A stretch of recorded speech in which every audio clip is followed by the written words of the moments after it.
But then Vanessa, what the fuck? You stalker. Like, you Open fucking... the back door back yeah, open. you fucking creeper. Like, what are you... Oh, yeah, I'm just gonna peek back in to see what they're doing. What the fuck? Vanessa. Yeah. Not good for Vanessa. Yeah, bad look for Vanessa.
Hey, Upper East Siders, and all you scandal-loving listeners out there.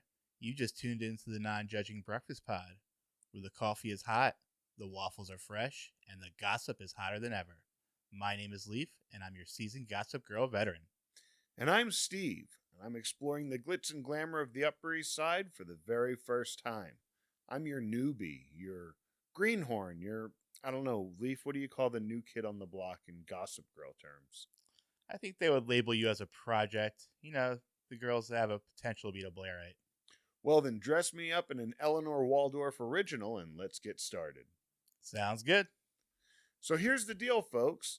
Leif is a seasoned Gossip Girl veteran watching from when the first show first aired, and I'm watching for the very first time. And together, we're your dynamic duo dissecting all the drama, dirt, and sometimes questionable fashion choices of this iconic 2007 TV show. That's right. Each week we're going to break down all the schemes, secret hookups, and couture catastrophes. And trust me, there are plenty of them.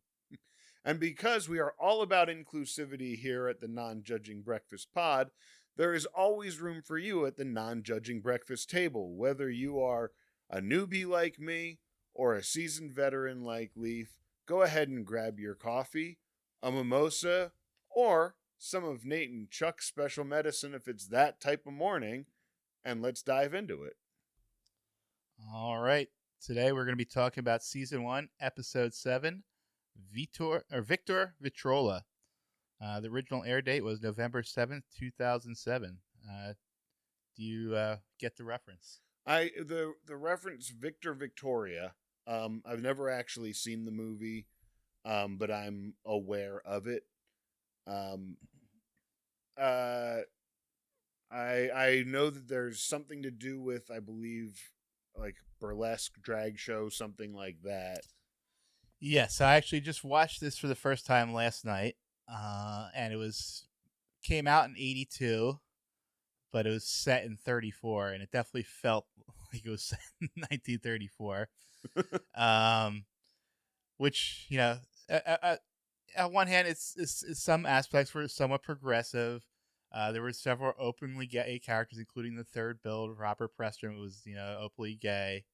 But the main character, played by Julie Andrews, is a woman soprano. She's English, but she is in Paris, and she can't find work as a woman. But apparently, in the 30s, like it was, I guess, the equivalent of a drag show, but woman impersonators, they called them. Oh, okay. Were all the rage. So this guy's, you know, Robert Preston's character Toddy sees Julie Andrews, who's Victoria, you know, failing at an audition because, you know, she's just, you know, she's professionally trained opera singer, but apparently that's not what they want in Paris. Right. But he gets the idea. Well, because he later sees her like at a restaurant, like planning to dine and ditch because she's super poor and can't can't afford. Right. It's actually really fun. Like the movie is really funny because it's got that old style comedy. Like she brings a cockroach in her purse because she's gonna put it in her salad at the end of the meal. Right. Yeah. So she can get out of paying. Yeah. That is such that classic trope, which you also kind of reflect back to that 1930s type of trope, even though it was Yes. So the second lead, the male lead, is James Gardner, and she's a woman pretending to be a man impersonating a woman, singing in cabaret. Right. Yeah. And James Gardner is like this, gangster businessman type, and he starts falling in love with her and is questioning his sexuality a little bit. But he thinks from the beginning that there's no way that's actually a man. Right. Yeah. And when they do finally kiss, like he says, like it doesn't matter if you're a man. But we as the audience saw earlier in the movie, spoilers, obviously for this movie if you've never seen it, but he sees her in the bathroom because he's spying on her in the bathroom. So he actually knows that she is a woman. Right. Yeah. So they could have been progressive and say, like, okay, he's gonna fall in love with this person. Who cares what gender she is? Yeah. But that's not really what happens. Yeah. But, and at that time probably wouldn't have been able. That they probably wouldn't have been able to get away with that in the 70s. At that point. Well, it came out in 82. Oh, 82. Well, early 80s which still. Is definitely, David Bowie area. Yeah. Yeah, you're right. But still, so his character actually does get like beat up by his gangster business partners because he does start like dating her. Like he dates her while she's still performing as a man. Yeah. And like he's like really conflicted about that, but he still wants to fuck this hot woman. So. Yeah. Yeah. So that tracks.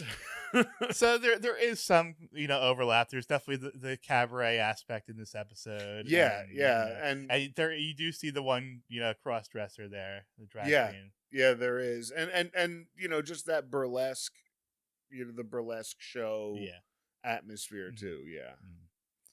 The IMdB episode description for this episode is: Serena and Dan finally acknowledge they are crazy about each other.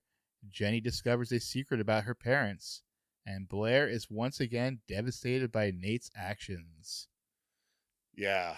There's a lot, and it's funny that doesn't mention anything about the title plot line. No, it doesn't even mention the Chuck story arc. But that's pretty typical for the episode descriptions.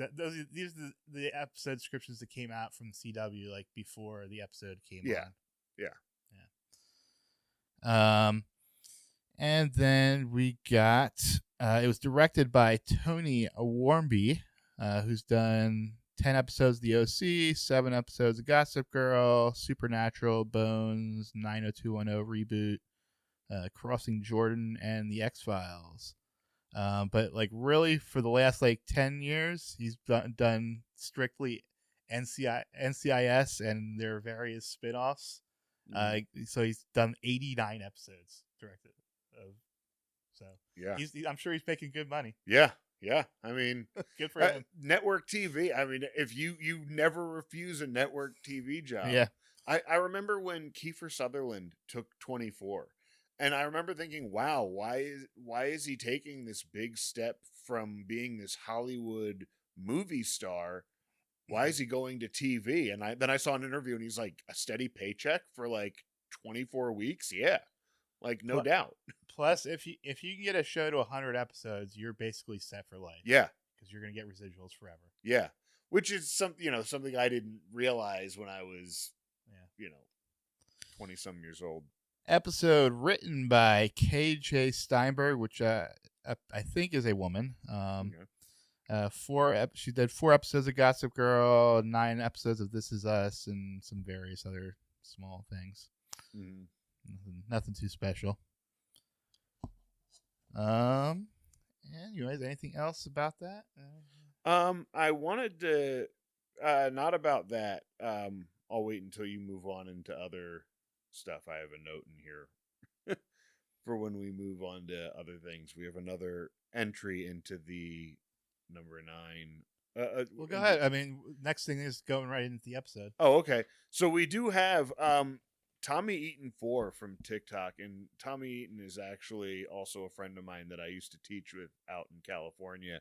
But he had brought up the band The Execs, and I never heard of these guys.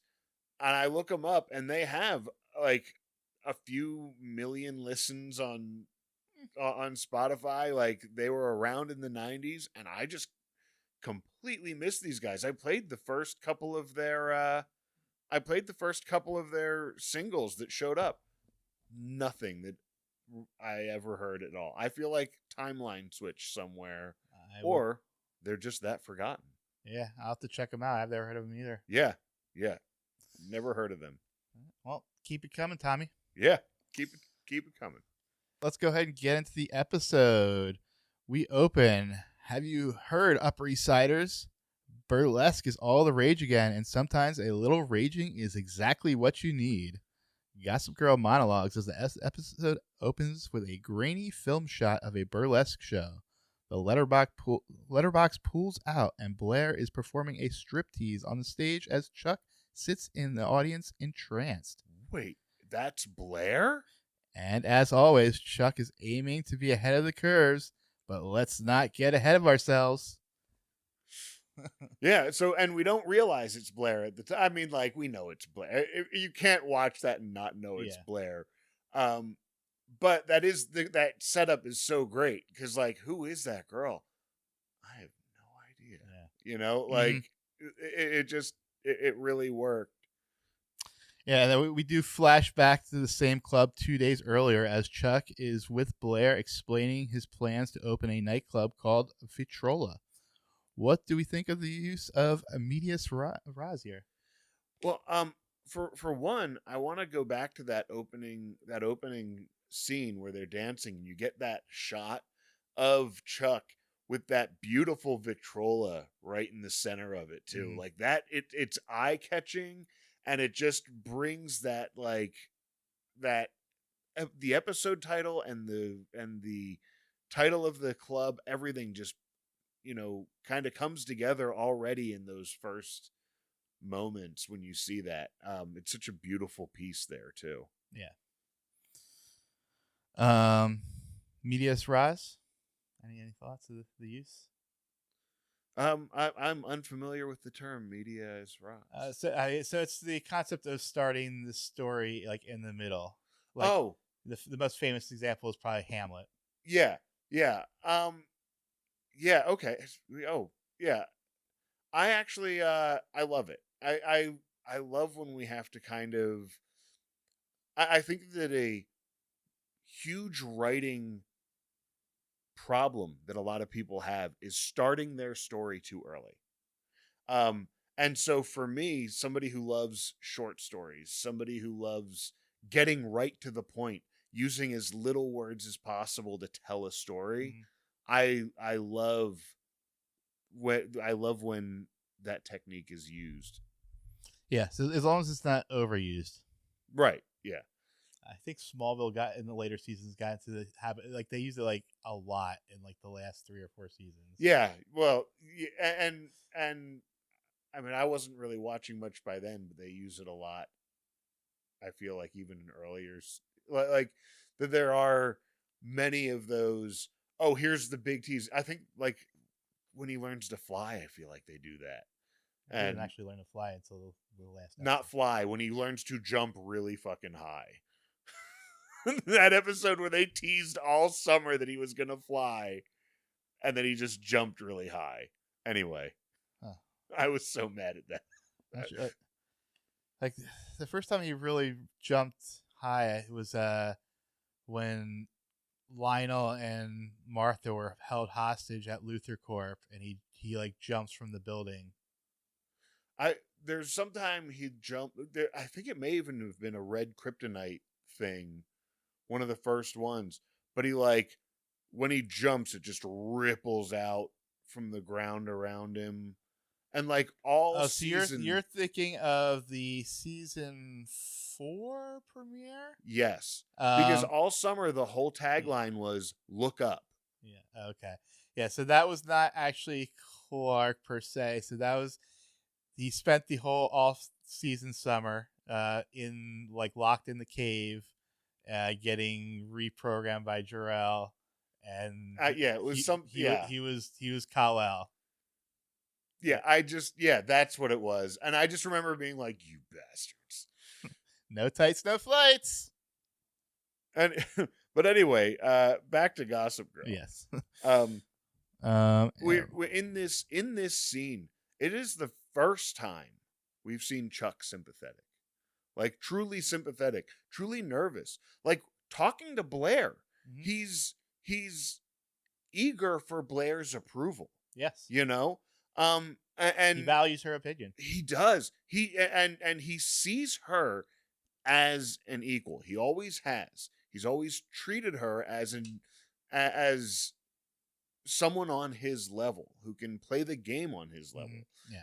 And you can see that her approval really means a lot to him, especially because the only person on earth that can make Chuck nervous is Bart Bass.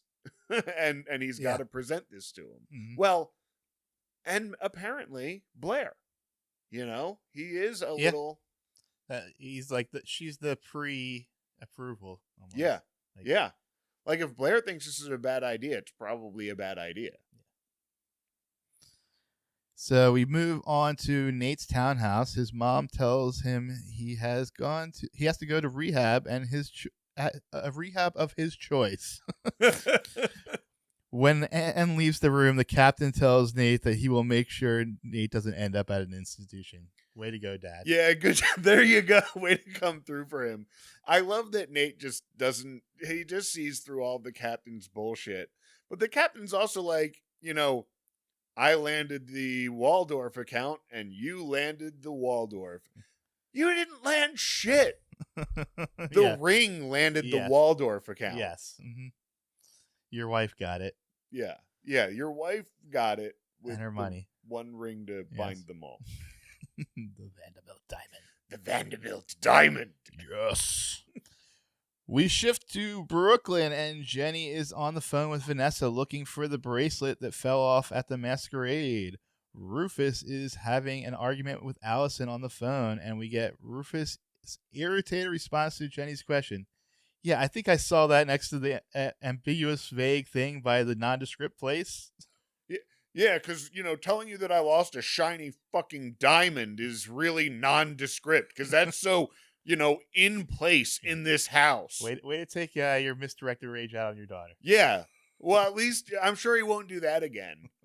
Rufus, man, I'm not ready to talk about you yet. I'm not ready to talk about Rufus yet, but we'll talk about Rufus. Oh, boy. So Dan and Serena are at school facing the same problem that has plagued teenagers since the teenagers were a thing. Finding a comfortable or at least semi-private place to make out. Yeah.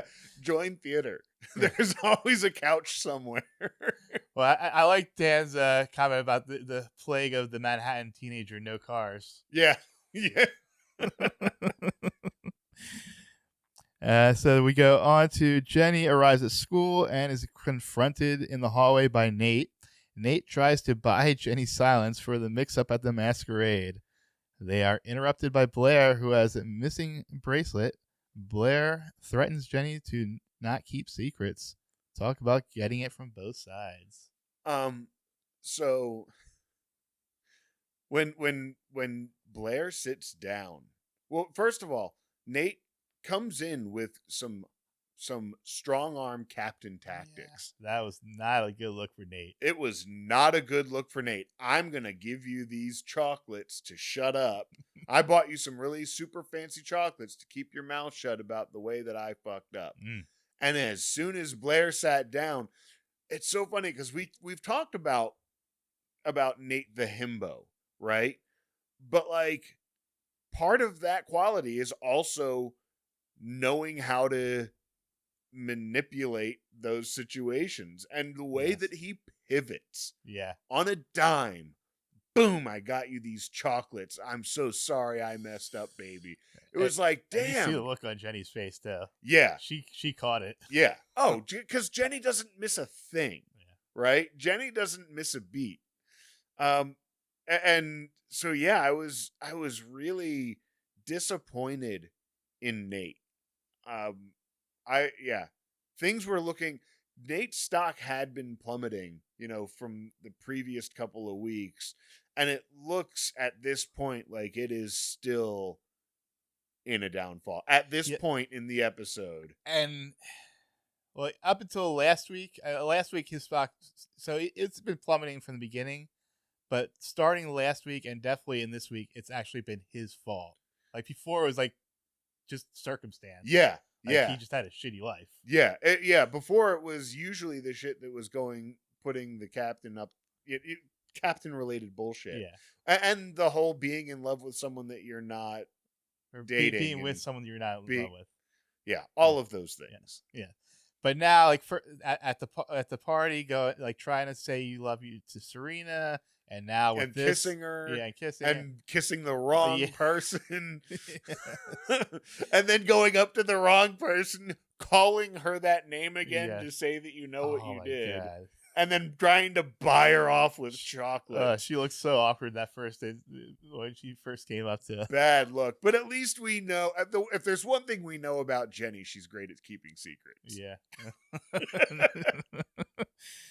Man, we'll get to that scene. That's a great scene. Yeah. We move on to Act 2. Bart and Lily have an intimate moment interrupted by Chuck, who is coming to his father to present his business plan for the Vitrola. They set plans for a meeting. Chuck seems very eager to please his father. Couple big things in this scene that really stood out to me.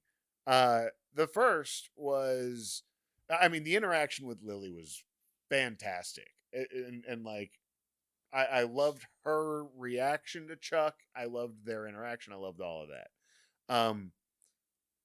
When Chuck asks, "You're serious about this?" Like, you can see that there's that thing, that there's something triggered in Chuck and you don't quite see, is he happy? Is he upset about this? But he does have a visual emotional reaction. It's hard to read, but he has one. Yeah. You know what I mean? Another big thing that stood out the other line that I loved in this is when Bart sees him walk in with the folder and he says, "What's going on? Are you being arraigned for something?" Well, because he's wearing a suit. Yeah, he's wearing a suit and had the binder. He goes, "What's going on? Are you being arraigned for something?" Yes. Chuck's a bad boy. Blair and Serena are in the courtyard talking about Dan and Serena's intimacy level. A lot of internalized misogyny in this conversation. Is it weird if a guy wants to slow things down? Yeah, and after you had mentioned that, I saw that in your notes about the internalized misogyny, and it doesn't end there. There's a lot of that in this episode from Blair, Serena, Vanessa. I feel like the only person who's not and the captain's wife, like, there's a lot of that in this episode. Starting with this scene, and maybe even other scenes that I wouldn't at this point that we haven't. It's just in all media pretty much. It really is. It really is. Yes. And then so we get that scene. Dan is having a dream about being bad at sex, and everyone is judging him. Dan says, "Sex is meaningful, like art, and you don't rush art." And Who's art? Yeah, Cotty responds with an upside down scorecard. Who's art?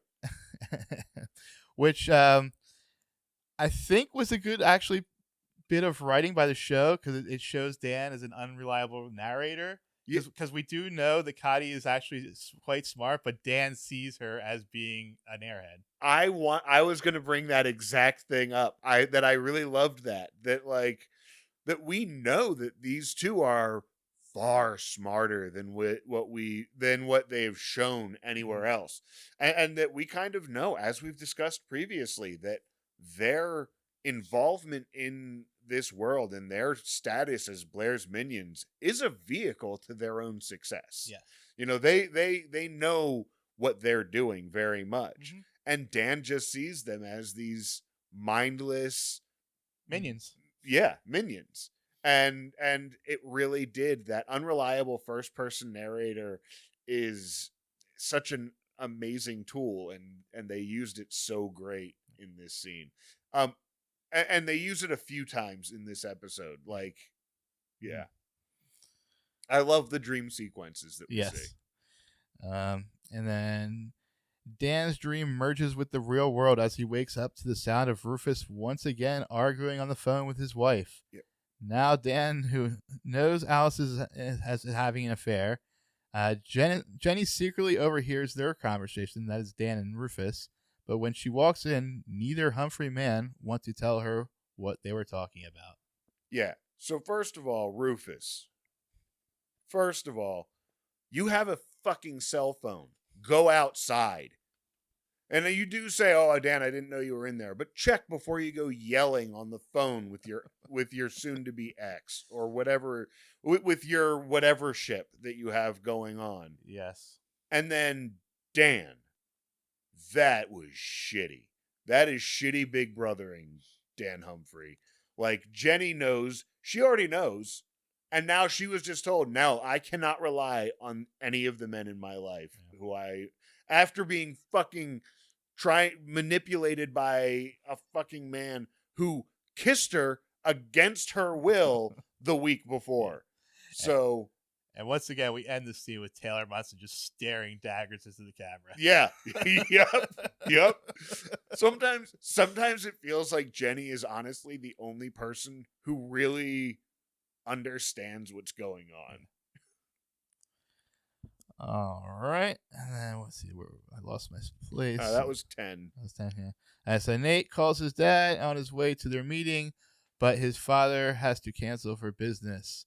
Nate looks devastated. In case you didn't catch the parallel between Rufus and the captain, both lying to their kids, the narrator points it out for you. Yeah. They're all lying to their kids. Yeah. And Rufus, whose stock has constantly gone up mostly on his parenting, has now just been fucking shitty. Yeah. And I'll even He's definitely letting his own personal things affect his parenting. Yes. That's where I was going with it. Keeping a secret from your kids that secret is, your mom's banging someone else. Yeah, you keep that secret. You don't say to your kids, "Your mom's cheating on me." That's not yours to tell. That's hers to tell. And I can even see telling them I could see telling them, but like, it's not the right thing to do. Now, when they know and lying to them, and that's a different thing. It's the lying that's really shitty. And it's also, like you said, letting your own personal shit be more important than your parenting. Yeah. And I'm not going to say I'm innocent. Like, I've been a dad for 20 years and I've fucked up more than I've gotten it right. And especially going through a divorce. Definitely tough. Yeah. Exactly. At the Vitrola, Chuck is flirting with one of the dancers when Bart arrives. Bart unloads on Chuck. As Bart is leaving, Chuck spots his father getting into the limo with a beautiful young woman that is definitely not Lily. Definitely not Lily. And he's handsy with her. Yeah. He is handsy with her when he escorts her into the car. Not, small of the on back. The thigh, first the thigh, then the small of the back. And them's flirting moves. Yeah. Right? Like, I don't touch women that way that aren't my wife, because that is telling them something that that is sending an indication I don't want to send. Yeah. You know? And then we get at the Waldorf penthouse, Eleanor and Blair are prepping for the Archibald dinner tomorrow. Oh, more of the parents are trying to force Nair. Yeah. Which is the yeah. Blair Nate shit. Well, thing. they sure rip the hair off one hair at a time, don't they? Yes. Or I guess Nair burns the hair off, doesn't it? Either way, yeah, they Blair's excitement when Eleanor is like Nate's talking about engagement. Yeah. Nate is. Well, actually, I think she did. Yeah, like she was excited about it, because she thought he was like serious. She thought like if she thought Nate was taking it seriously for real, she would like that. I mean Eleanor's reaction when she said Blair is like, Nate said that, she's so excited, she's so lit up, and she even says later on, like, for the first time I see that he sees me the same way that I've seen him. She says that to Jenny later, which we'll get to. But when she says Nate said that, Eleanor's response is like, yeah, Nate said it. Yeah, I'm sure that Nate's the one that said it to his parents. I think it was just like a. It was that it was very much a slight sort of nod, like yeah. And then so the next scene we see Nate he sees his father buying more drugs. The most privileged drug deal ever. Hey man. You want to buy these? Like they're all discreet in the thing, but then just so like right out in the open. So it was just... That's why they go to the stairwell. Everything goes in the stairwell. Yeah, but like it's like an open stairwell. It's not like the emergency escape stairwell. It's like the main staircase. Yes. Oh, the captain. Yeah, captain. But I mean, I'm not really gonna judge him for buying coke, but still. I'm not judging him for buying coke. I'm judging the drug deal for how it went down in a populated area with no discretion whatsoever. Good for them for being able to be privileged enough to buy drugs in the open. Good for them. We should all. I thought this was America. We should enjoy that. All should enjoy that privilege. Well, okay, that I can agree. I can agree to that on some level. Back in Brooklyn, Serena and Dan have the loft to themselves. Things are getting hot and heavy when Vanessa comes through the window. Dan quickly ushers Vanessa out the door and returns to Serena, but Vanessa can't help sneaking another look. Dan and Serena begin to resume their makeout when Rufus calls in from the kitchen that he is home. First of all, Dan, you threw the wrong girl again.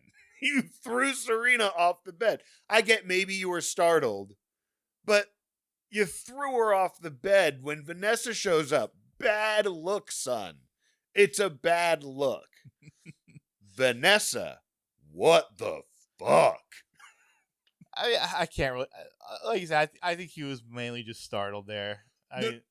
Yes, I completely agree. It's just not a good look.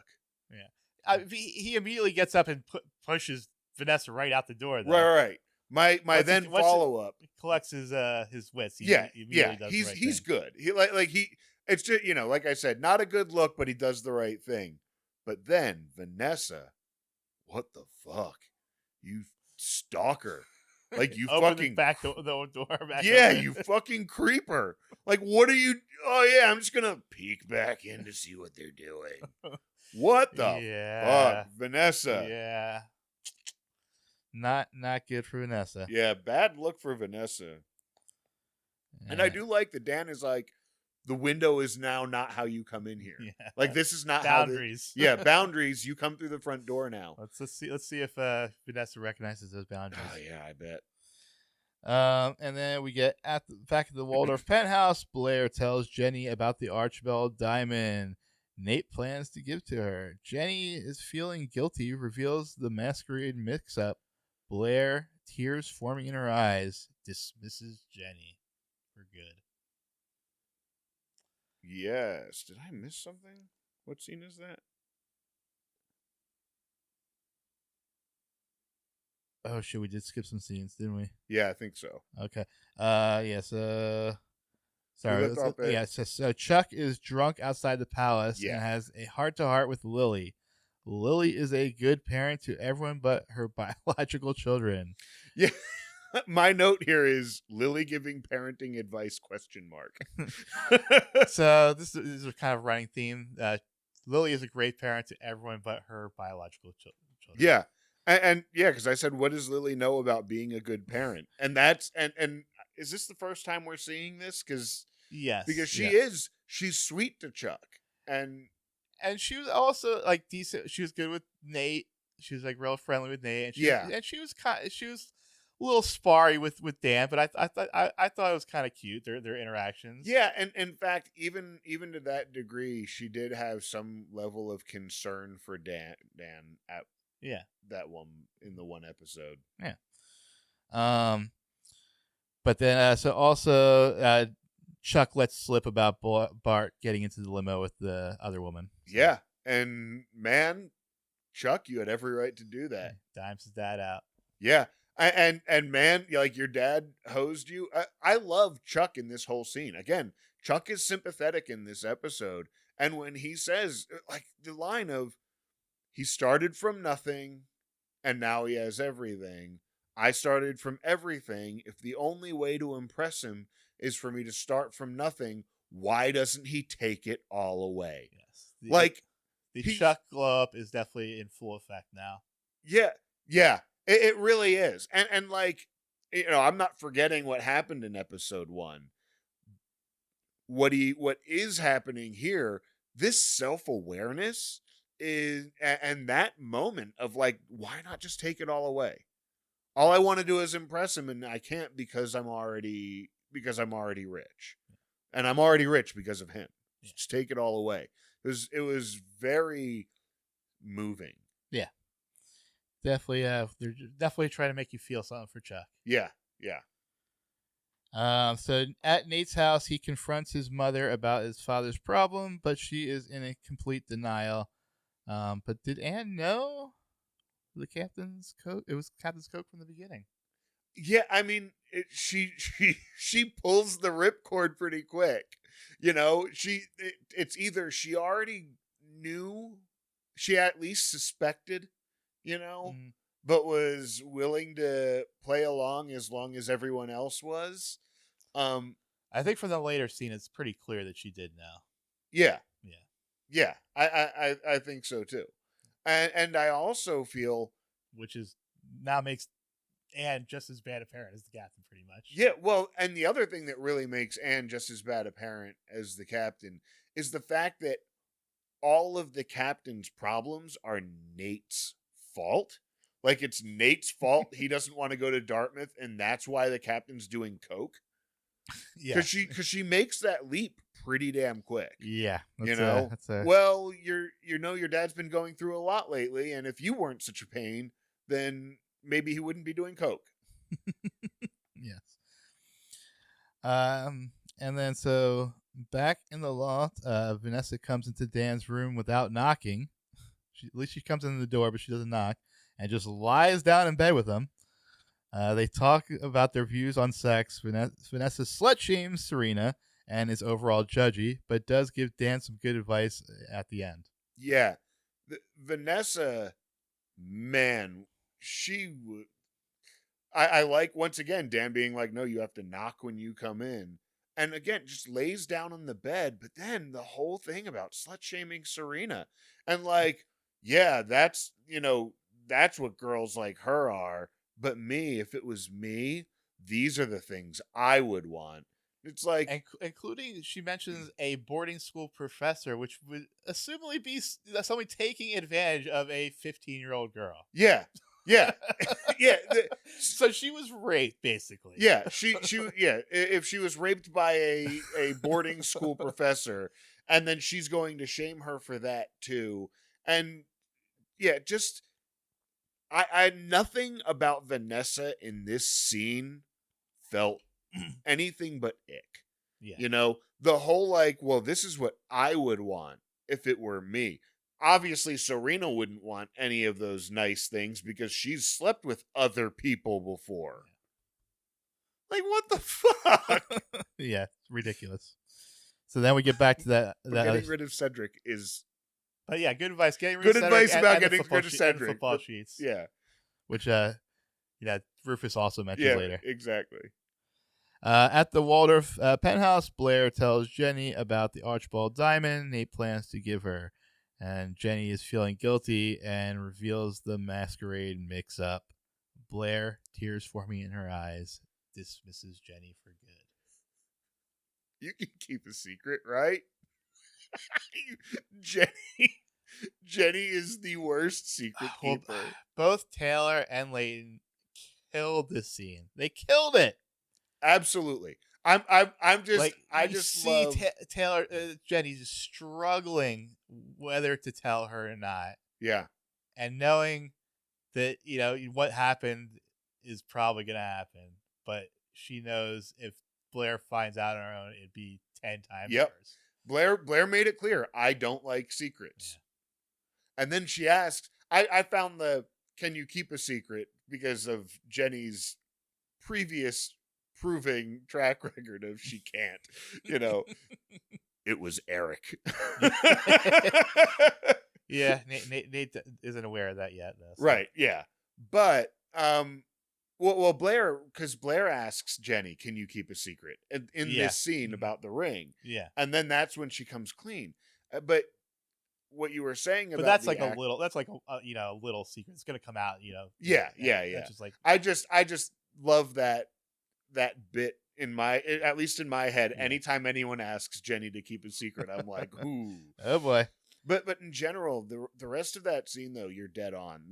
That Taylor Momsen, her acting, the conflict that you see tearing through her and Blair's reaction and Blair keeping it strong and fighting back the tears, like Leighton Meester, the two of them, which I would argue they're probably the two best actors on this entire show. Yeah. So when they have a scene like that, it's because they also have such a great power dynamic where Blair always has that power, but Jenny always has something in her back pocket. Yeah. It was fantastic. I agree.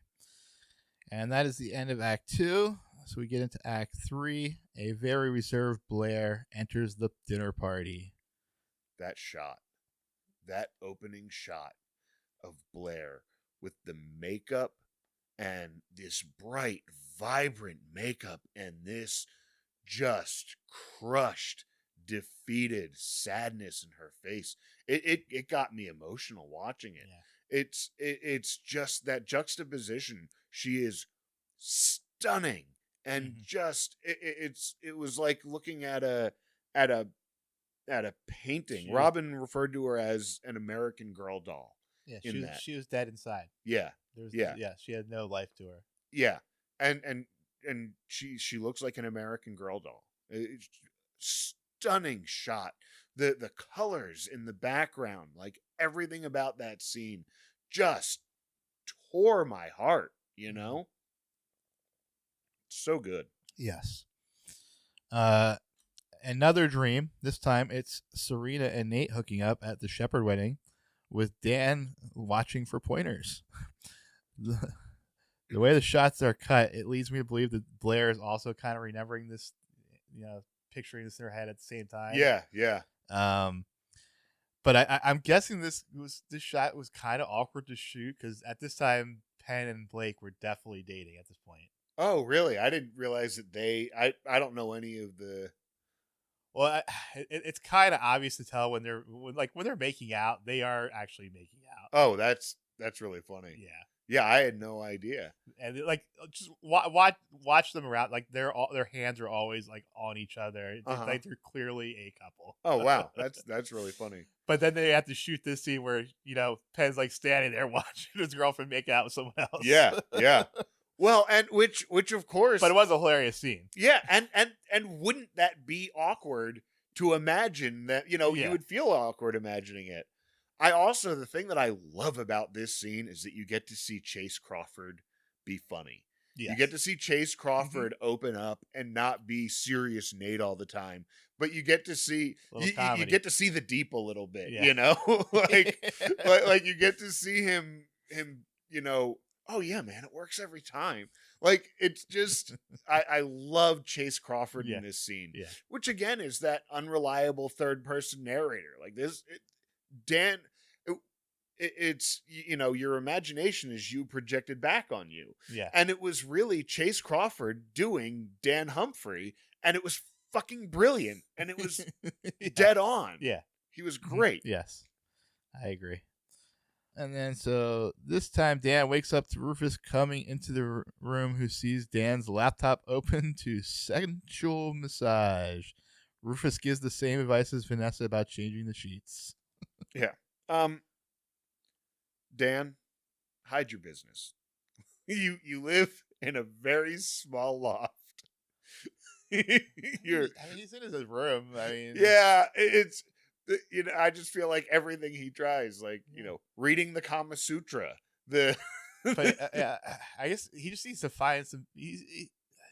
People need to respect his boundaries and knock when they come to his room.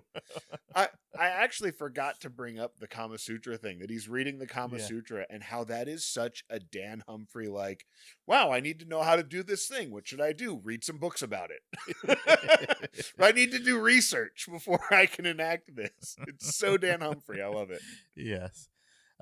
Vanessa and Jenny are talking about Blair and Nate, but also ostensibly about Rufus and Allison. I want to actually turn back real quick to the conversation with Rufus and Dan. That here we do have good Rufus parenting, and the whole do we need to have that talk? No, and Rufus essentially gives the advice I've always given to my children: be safe, be respectful.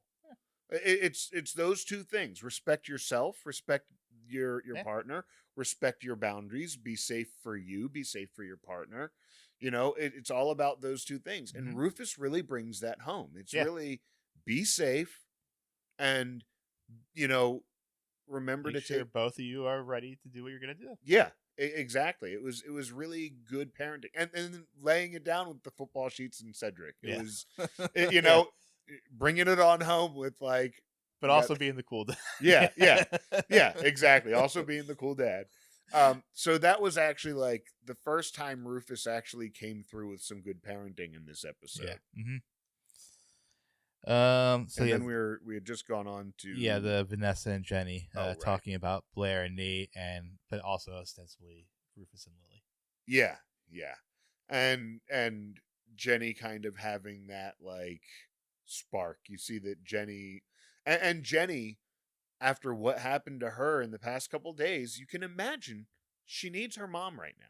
Yeah. The men have just fucking abandoned her. Yeah, she has no other women in her life. And she has no positive no women in her life. At all, yeah. Yeah. Except for now Vanessa, I guess. Vanessa and sort of Blair, who just told her she's cut off. Yeah. Mm-hmm. Which knowing Blair and knowing Jenny, I can't imagine that is a for good cutoff, because I can imagine Blair seeing value in Jenny later on, but for now, she's cut off. Yeah. Back at the dinner party, the captain is showing all the classic signs of excessive coke use. It's let's go through a checklist of stereotypical sniffs, constantly sniffing, manic, can't stay, running a mile a minute. Give her the ring. Just give her the goddamn ring. Let her try it on. Let her try it on. Yes. Claps his hands. Yeah. Yes. Way to go, Captain. Great acting. You are You are on coke, Captain. Yes, and then at Vitrola, Chuck is joined by his father and the young woman from before. Apparently, Chuck was wrong about the relationship. Yeah. And they were actually talking business. Yeah, and here Bart Bass shows up, and he's coming through. Yeah. Hey, this is actually a person who works. She wants to be in finance. She wants to work her way up. What is it? I'm tired of writing stories about Titans, and I want to be one. Is this a new recurring character we're meeting here? No, she's one and done. Is the Vitrola a new setting? No. Oh, are you kidding me? So I know we're definitely giving Chuck some rightful props in this episode, but I will not take a chance to knock him down a little bit here. So Chuck clearly did not tell Lily about Bart because it was the right thing to do. He was just telling him out of revenge. Oh yeah, it was spiteful. Yes. Oh yeah, clearly spite. So yeah, he was mad. He was mad and spiteful, and at the same time, Chuck reported what he saw. Right? Like, yes, it was spiteful. He didn't say, "I saw my dad making out with somebody." He said, "I saw him pawing I saw him pawing at someone earlier on today." He didn't say any lies. Yes. I get the feeling, though, that Bart Bass is just the kind of guy that does that to pretty much every woman he meets. Yep. Yeah, he's Governor Cuomo. Yeah. Yeah, I absolutely agree. I'm sure there are many women in his employ who have had a very uncomfortable long hug or kiss on the cheek that's a little too close. Going back to the second episode, we know that both Bart and Chuck slept with the statue woman. Yeah, slept with the statue. Yeah. Yeah. Yes. The Basses are classy. Keeping it classy. Keep it in the family. Classy Bassies. But Bart does come through here. Yeah. Bart does come through. He does. Yeah. And so we set up the Vitrola. It looks like this is going to be a business opportunity for Chuck. It's such a great. So much could take place in this location. I think it's definitely mentioned a few times, but I don't think they actually ever come back to this location. It's such a missed opportunity. Because it's not a set; it is an actual location. Oh, it is. Yeah. Yeah. Then you have to rent it out. One of the great things about Gossip Girl is they do shoot all these weird little tiny bars and stuff around Manhattan. Oh, okay. So yeah, I get that. So yeah, you can't.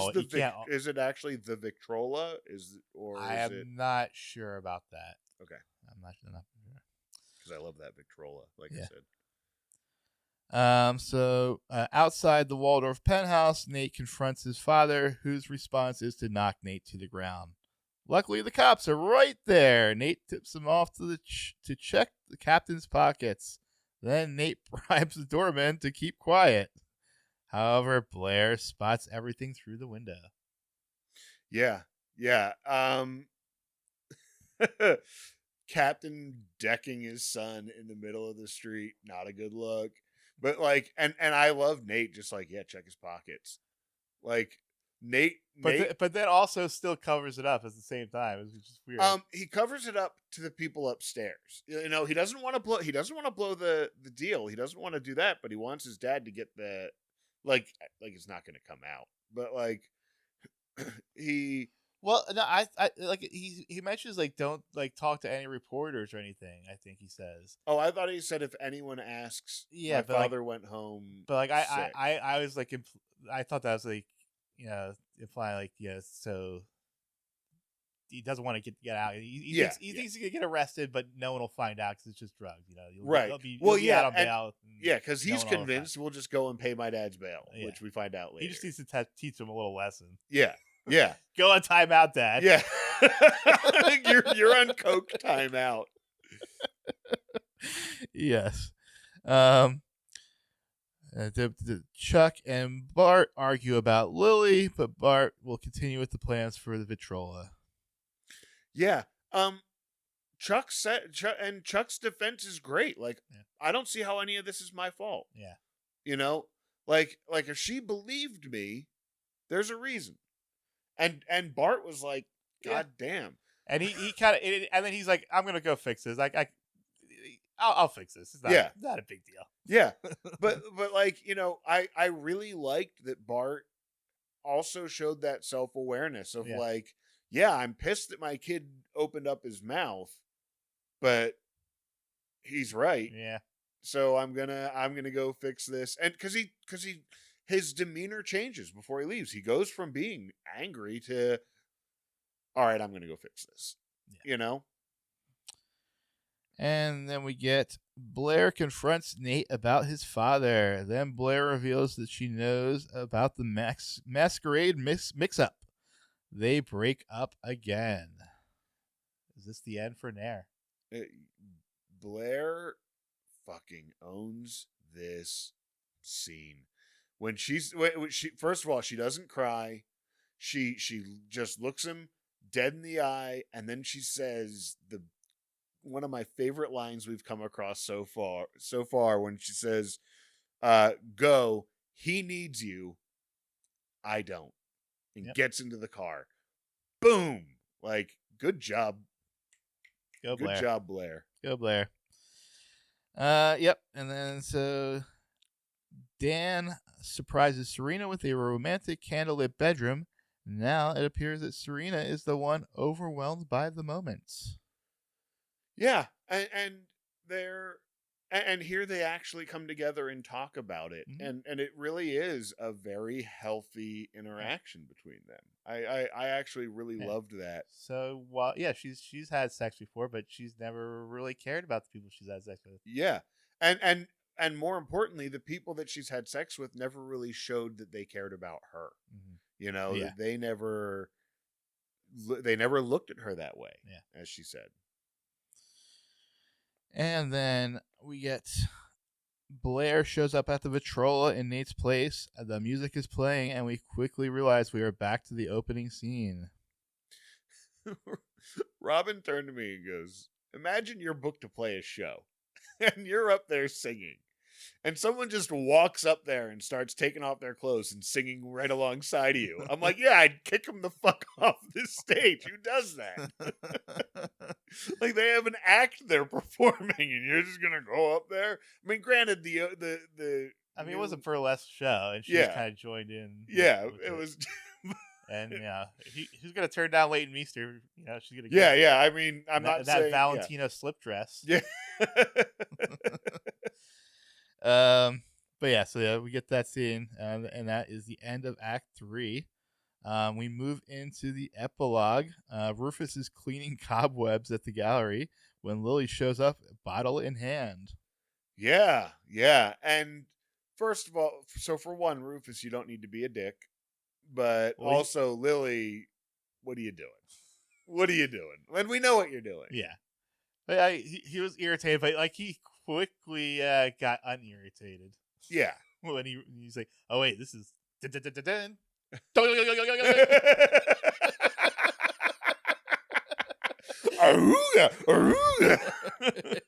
yes.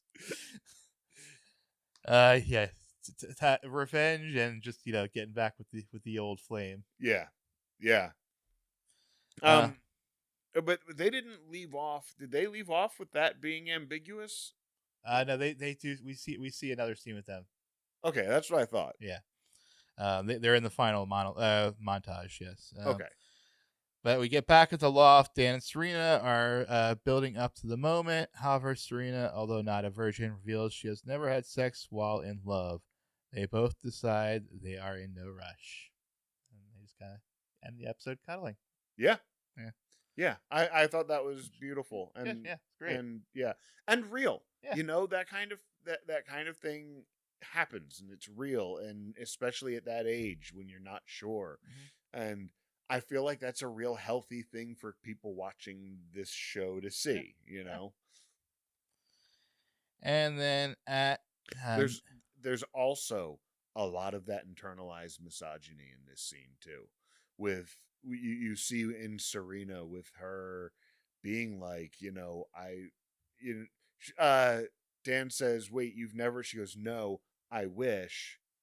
And it's like, why do you wish? Like, you're taught that this is supposed to be something, but Yeah. own your life, Yeah. But back at Nate's house, it turns out the captain is in deeper trouble than just a bag of cocaine. Yeah. Embezzlement, his bail's set at $1 million.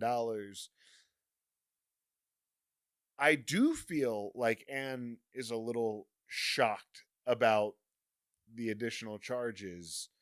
Yeah, I don't think she knew about that. Yeah, I don't think she knew that he was under investigation. Yeah. I think that, but she did know it was his coke. Yeah, I think at this point we realize, like, she was thinking it was just going to be a simple go down, bail him out thing too. Of course, OC fans watching this back in 2007 were probably immediately familiar with this storyline because it's basically the same storyline as Jimmy Cooper. Yeah, I remember us talking about that off air. Yeah, at one point.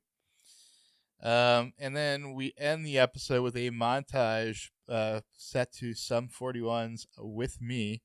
We see Lily and Rufus lying on the floor of the gallery looking up at the art installation on the ceiling. Then we see Jenny knocking on her mother's door.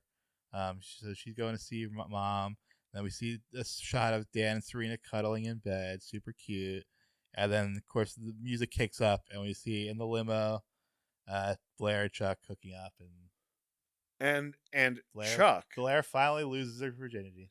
And Chuck, a couple things about that. Actually, there's something that I missed in an earlier scene, which was when she got up on stage, she asked Chuck to watch her drink, which to me, the last person I would want watching my drink. Although, once again, with Blair, she trusts Chuck. Yeah. She knows that Chuck's not going to cross that boundary with her. And he does ask consent. Very clearly. I actually have that note as well, that Chuck Bass asked for consent, ! Yes. In my notes. Yes, that was definitely a very clear writing choice. Yeah. It was. But it was also, that glow up. It's the Chuck glow up. And it was but it showed so many other things, right? We talked earlier in the episode about the mutual respect that he has for Blair. He sees Blair as an equal. He doesn't see her as a conquest. He doesn't see her as an object the way he has so many other women. He sees her as an equal. And there's that notion of, has Chuck always had a thing for Blair? He's always flirting with her, but not the way that he flirts with anybody else. Yeah. It's there is always a level of innuendo, but it's not as predatory as it is with everyone else. Yeah. It's always almost kind of just playing a game, like a playful flirty game. Yeah. Like a normal closer to normal flirting. Yeah, exactly. Closer to. And even could be considered normal flirting among certain friends. I definitely have my friends that I would have been able to talk to that way, Mm-hmm. But he always has shown respect. And maybe, has he always been in love with Blair? Has that been there underneath? And we just have, and I hadn't been paying much attention to it. And if we are keeping track, that is, I think, the last diversion in Upper East Side is now gone. Dan. No, he's not in Upper East Side. Oh, you're right. So you got Dan and Jenny and possibly Vanessa. We don't know. Eric, if he counts. We don't know. Okay. Yeah, he could possibly be. Yes. Yeah. Maybe. Who knows? And then so the next episode is called 17 Candles. Any predictions? Well, I'm guessing a birthday party. I'm guessing it's a spin-off of the 1980s John Hughes classic 16 Candles. Yes. The Max episode preview reads, Blair puts on a happy face for her 17th birthday party. Yeah, that makes sense. And do we want to take a break before we go into segments? Yeah, let's do that. Okay. And we are back for some segments. We got a new segment this week. We're going to talk about This Week in Fandom.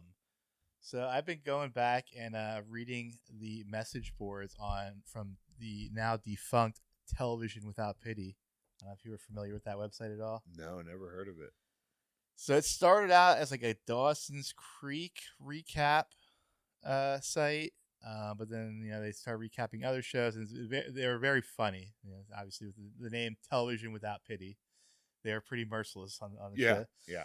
But then there was message boards, and the reason why they're good ones to go look back is they were very strict about their episode threads. It's like they would lock them and delete anything that was off topic at all. So, nice. I've been going back and just kind of reading them to kind of see the live reactions to the fans. So this week we had definitely a lot of talk about Chuck and Blair's amazing chemistry. Yeah. Almost universal hatred of Vanessa. Check. And a few Chuck boys are starting to pop up. Are you a Chuck boy yet? No, I'm not.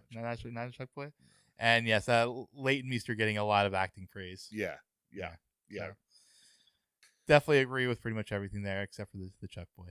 And you know what? I think my son, when he was watching it, he was saying wait until later. You're going to change your opinions on some characters. And has he seen the whole thing already? I think he's seen through season 3, partway through season 3. Okay. We should have him on as a guest.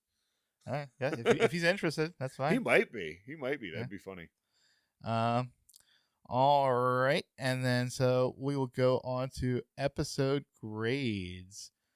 So this is a odd number, so you go first this week. Yeah, I felt like all in all the episode was an A for me. I really enjoyed I thought the acting was really good, especially with the powerhouse scene between Jenny and Leighton Meester. Like that scene is so brilliant.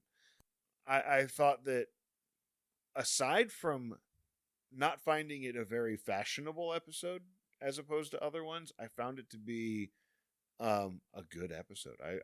I enjoyed it. I gave it an A. Yes.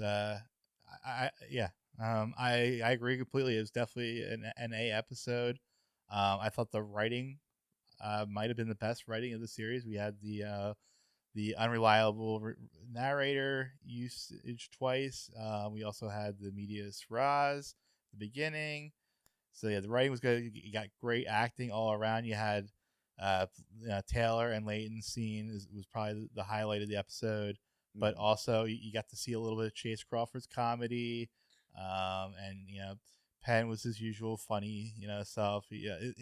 His writing is very uneven throughout the series, but he's also, I think, on the same level as Taylor and Leighton. Yeah.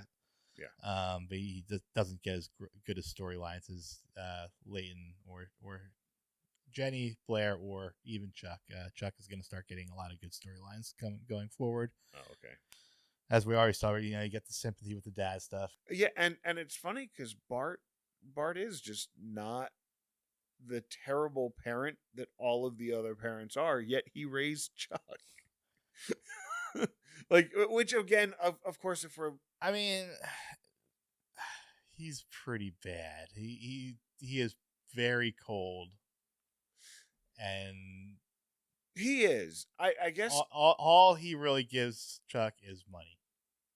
Oh, that's fair. That's the only thing he gives him. He has a very nice place to live. He's never wants for anything, but there's zero emotional support. Yeah, I could see that. And probably zero parenting in general, other than telling him not to drink before noon. Yeah, that's fair too. Yeah. So speaking of parenting, moving on to Stockwatch, who do you have going up this week? Okay, so I thought Nate was going to tank from the start of this episode, but I feel like he creeped up this episode. I felt like Nate went up because he turned his dad in. He He stood up to his mom. Like he kept, yes, he kept losing those battles, but Nate himself, he's working towards something, and he's actually put in a little bit of the fight. He turned his dad in, but it was just turning his dad in. Remember we talked about it. You put his dad on timeout. My God, yeah, and he also lost Blair. Yeah, Nate didn't go up, did he? I felt like Nate was going to go up this episode because you felt like Nate. it. Because I like Nate, but it really didn't, did it? No, it didn't. Anyone go up? I mean, Chuck went up. Actually, Chuck really went up. Like, so for me, I got Chuck. He got the good storylines, very sympathetic storylines. mm-hmm. Learn how to ask for consent. Yeah. A+, bare minimum there. Then we got also Dan and Serena both. They had a great episode. I thought they were very cute. Yeah. They talked, they communicated, and they ended up having their nice little cuddle session. Yeah, and it's funny because I feel like there was so much stock dropping in this that So yeah, I think that's it for. I will also give Blair a stock up. She was sad, but she became by the end of the episode she had her moment with Nate. She took control, and she lost her virginity, which that's what she's been wanting to do since the pilot episode. Since pilot, yeah, and she's been wanting to do that since the pilot. And there's also that question of are there feelings there that were just untapped to begin with between. They've had such a flirty relationship already, that I can see Blair going up. That one's tough for me. For me, Dan and Serena definitely, I could see them going up, and I didn't really pay enough attention to that originally, but I felt yes, Dan and Serena went up. I think I was really focused on everyone who went down this week. Which go ahead and get into it. Yeah, Vanessa. What the fuck, Vanessa? Like everything, but every scene with Vanessa was cringe. Every scene with Vanessa just was like, this is not the fun person from last week that I really enjoyed. I find her to be creepy and annoying in this episode. Stock dropped. Rufus's stock dropped. Rufus's Dogecoin just slipping through his fingers with that episode. Has a great parenting moment with Dan, but just shits the bed with Jenny. Shits the bed with letting his business out there for the kids. Lying about it, all of that stuff. Rufus tanks, Captain tanks, and tanks. Lily kind of goes up a little. Lily kind of owns her shit. Shows that she can actually be a parent, even if it's not to her kid. I don't know. Yeah. I'm not gonna give it to her though. Too little for it to actually go up. But yeah, I just felt like across the board, stock was stock. It for me, we got Rufus obviously bad parenting. Taking out his anger out on his kids, taking his anger out on Lily initially, being a bad parent to Jenny. And we also have Nate stock down for me because he was. You're right on that. I had him going up for standing up to the captain, but the beginning of the episode was so bad, and even that standing up to the captain was just spiteful. Well, but the beginning of the episode with Jenny. And trying to bribe this younger girl, just so scummy. And then the media pivot, definitely his father's son in that moment. Yeah. Anyone else go down? So we got Rufus, we got him. Lily was kind of net even. Allison going down off screen because we just found out she's cheating. Well, confirmed that she's cheating, and also. You have Jenny in the end when she's like, "Mom, it's time to come home," and now it's like, "Wow, where does that go?" And of course, obviously Vanessa, because she is the worst, and everyone hates her for a reason. Man, The writers just do her dirty. I really thought when she came on, I was like, wow, why are people giving her such... Why are there these haters? And damn, is she terrible in They this set her episode. up for failure. They did. It's like Dan and Serena are obviously were the plan, like, main couple of the series from before they started, and they just bring in this interloper who's obviously just going to be hated by the fans. Yeah, she was done dirty. Yeah, and her writing was awful. Like, for all of the different, the writing for everybody else in the episode was, even the people whose stock went down, it was good writing. Yeah, she was just the worst. Yeah, she's just the worst. Like the worst possible thing she could do, she did it. Yeah, in every situation. Yeah, creeper.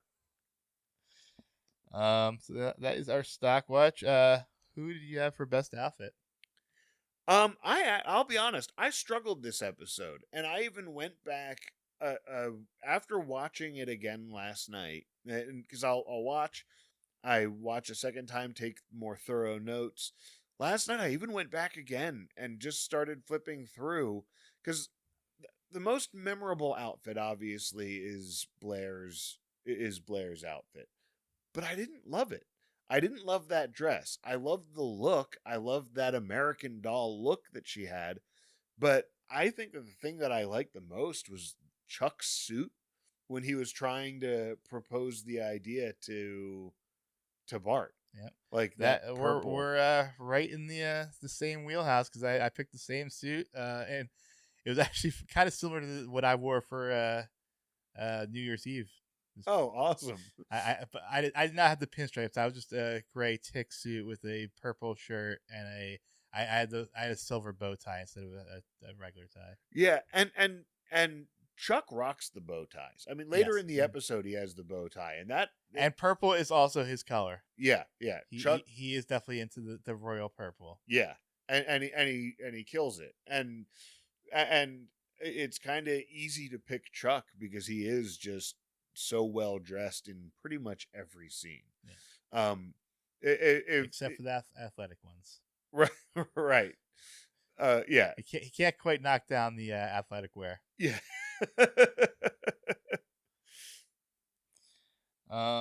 Anyways, so that is it for the segments. Do you have anything to plug?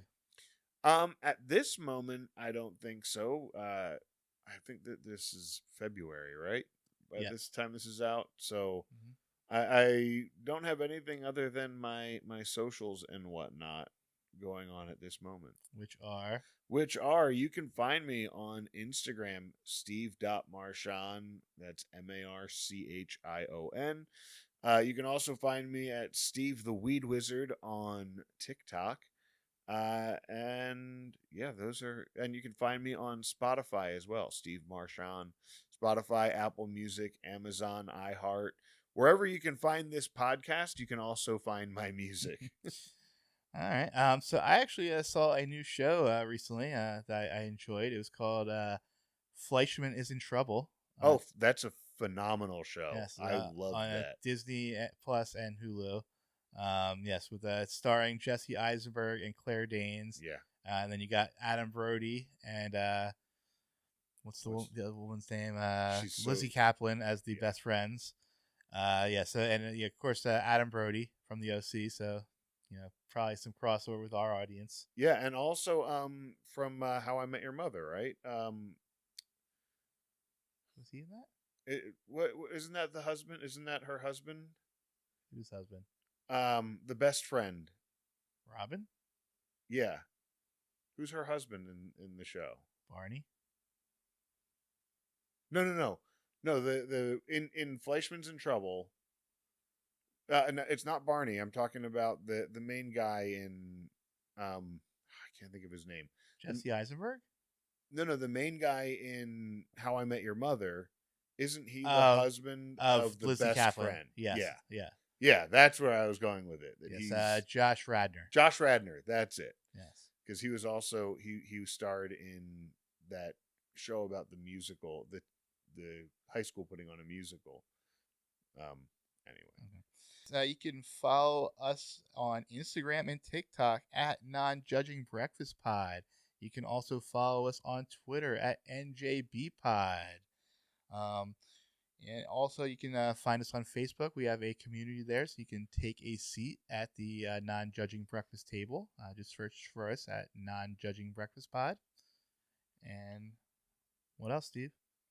Please go ahead and like and upvote and follow us and subscribe wherever you get our podcasts, because it really helps with our discoverability. Yeah, definitely leave us some reviews. We want to get some reviews. Yeah, talk to us, and also send us emails. Tell us how we're doing. Yes. Non-judgingbreakfastpod@gmail.com. So we will be back in 2 weeks to talk about season 1, episode 8, 17 Candles. Yeah. Which I'm assuming is a play on the John Hughes classic 16. We'll get into that next week. Yeah. Yep. Until next time, you know you love us. XOXO.